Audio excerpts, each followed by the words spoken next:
పరిశుద్ధ గ్రంథములో ఆత్మ సంబంధమైన సంగతులు అనేకమైన కనబడుతున్నాయి. ఇక్కడ చూస్తే ఈ లూకా సువార్త 21వ అధ్యాయం 38వ వచనం చూస్తే ప్రజలందరూ కూడా యేసయ్య మాటలు వినడానికి దేవుని ఆలయంలోనికి పెద్దల కడలే వచ్చుచూ ఉన్నారు. ఈ మాట మీ హృదయాన్ని తాకాలి. మరి నేను ఎప్పుడు వచ్చుతున్నాను? నేను ఎప్పుడు దేవుని సన్నిధికి వస్తున్నాను?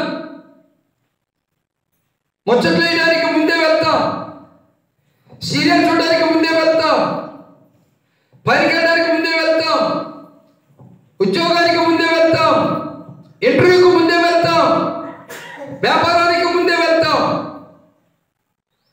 కానీ చూడండి, బస్సు 9 గంటల కంటే 9:30కి వెళ్తే బస్సు ఉంటుందా? ఉండదు. కానీ ముందే పోతాం. మందిరానికి మాత్రం ముందు రాము, ప్రార్థనకి మాత్రం ముందు రాము, దేవుని ఆలయానికి మాత్రం ముందు రాము. అందుకే మనం ఆశీర్వాదాలు పోగొట్టుకుంటున్నాం. ఈ ప్రజలందరూ కూడా యేసయ్యకు పెద్దల కంటే వచ్చేసారు. ఎందుకు? ఆయన మాటలు వినాలి. ఆయన మాటలు నెమ్మదిస్తాయి, ఆయన మాటలు ఆదరణ కలిగిస్తాయి, ఆయన మాటలు ఆశీర్వాదాలు ఇస్తాయి.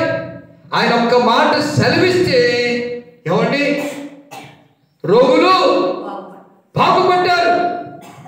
ఆయన ఒక్క మాట సెలవిస్తే, ఆయన నమ్ముకున్న, ఆయన మీద ఆధారపడిన ఆయన సేవకుడు పేతురు గారు ఒక మాట సెలవిస్తే, యేసు నామములో నువ్వు నడవని సెలవిస్తే, పుట్టుకతో కుంటివాడు శీలవండ్లకు శక్తి పుట్టుకుని, ఎముకలకు బలం పుట్టి, కండాలకు బలము పుట్టి, అతడు దిక్కును నేర్చి గొంతు వేసుకుంటూ వెళ్ళిపోయాడు శృంగార దేవాలయం దగ్గర. దేవుని స్తోత్రం, హల్లెలూయా. ఎక్కడికి వెళ్ళాడు? ఇంటికి వెళ్ళిపోయాడా? వారితో పాటు దేవుని మహిమపరచడానికి దేవాలయంలోనికి వచ్చాడు. పిక్నిక్లకి, పండగలకి, తిరణాలకి, తెద్దాలకి, పెళ్లిళ్ళకి, పేరంటాలకి, సంబరాలకి, ఏమంటే బిందులు వినోదాలకి ముందుగా వెళ్ళిపోతాం. ఈ రోజు నుంచి మీకు రావాలి ఆలోచన, అన్నిటికంటే ముందుగా ప్రభు మాటలు వినటానికి, ప్రభు సన్నిధిలో ప్రార్థన చేయడానికి నేను వెళ్ళాలని మార్పు మీలో వచ్చునుగాక. పక్కలు చెప్పట్లా అంటే మాలో మార్పు రాదని అర్థం. ఇవి నాకే పట్టిందని తలకి కిందకి పెట్టి ఇలాగ చూస్తుంది అంటే ఆలోచన లేదు. ఎప్పుడు వెళ్ళినా ప్రార్థనకి వెళ్తున్నాం కదా. ఏముంది ఇక్కడ వాక్యంలో?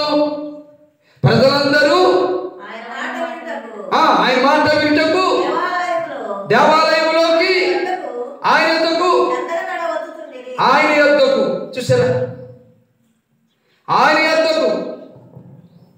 ఊరెళ్దాం రాకంటే సార్ పెద్దల కంటే బయలుదేరిపోద్ది. అమ్మాయి మీ అమ్మోళ్ళ ఇంటికి వెళ్దాం రాంటే సార్ ఈమె అన్ని టక టక టక టక కడిగేసి చదివే ఆయన కంటే ముందు రెడీ అయిపోద్ది. ఊరు వెళ్తానికి, అమ్మోళ్ళ ఇంటికి వెళ్తానికి. అమ్మోళ్ళ ఊరుగా అందరిని పలకరించాలి పోయి, అక్కో చెల్లు తమ్ముడు బావో మరుదుగారు కొడుకు కోడలు పలకరించాలి ఊరంతా. కానీ వీళ్ళు చూస్తే ఆయన మాటలు వినటానికి, అది మీకు ఒక ఆలోచన రావాలి. నేను కూడా ఆయన ఆలయంలోనికి, ఆయన మాటలు వినటానికి పెద్దల కాడిని నేను వెళ్ళాలి అని తీర్మానం చేసుకురండి. ఎంత పెద్దల కాడిని దేవుని సన్నిధికి వస్తావో అంత పెద్దల కాడిని నీ కుటుంబంలో సమస్యలు దేవుడు తొలగిస్తాడు. అది ఆ విశ్వాసంలోనికి మనం రావాలి, ఆ నిరీక్షణలోనికి రావాలి. అందుకే 11 గంటల దాకా పెట్టాం మీకు. ఈ లోపు మీకు ఎందుకు ఆసక్తి రావట్లేదు? ఏమండి, మీకెందుకు ఆ ఆసక్తి రావటం లేదు? ఆ ఆసక్తి దేవుని సన్నిధికి వెళ్ళాలని ఆసక్తి రావటం లేదు కనుకనే శ్రేష్టమైన ఆశీర్వాదాలు పోగొట్టుకుంటున్నాను. ఆ దరిద్రత అనిపిస్తున్నా, కరువే అనిపిస్తున్నా, కష్టం అనిపిస్తున్నా, శ్రమ అనిపిస్తున్నా. కాబట్టి ఈ 2025 సంవత్సరంలో మొదటి నెల దాటిపోయింది, రెండో నెలలో ఉన్నాం. ఈ రెండో నెలలైనా ఈ ఆశ మీలో ఉంటే దేవుడు మీ కొరతలన్నీ తీర్చి సమృద్ధిలోకి నడిపించునుగాక. ఆమేన్. వాక్యంలోకి వెళ్దాం. ఆత్మదేవుడు చెప్తున్న సంగతులు జ్ఞాపకం చేసుకుందాం.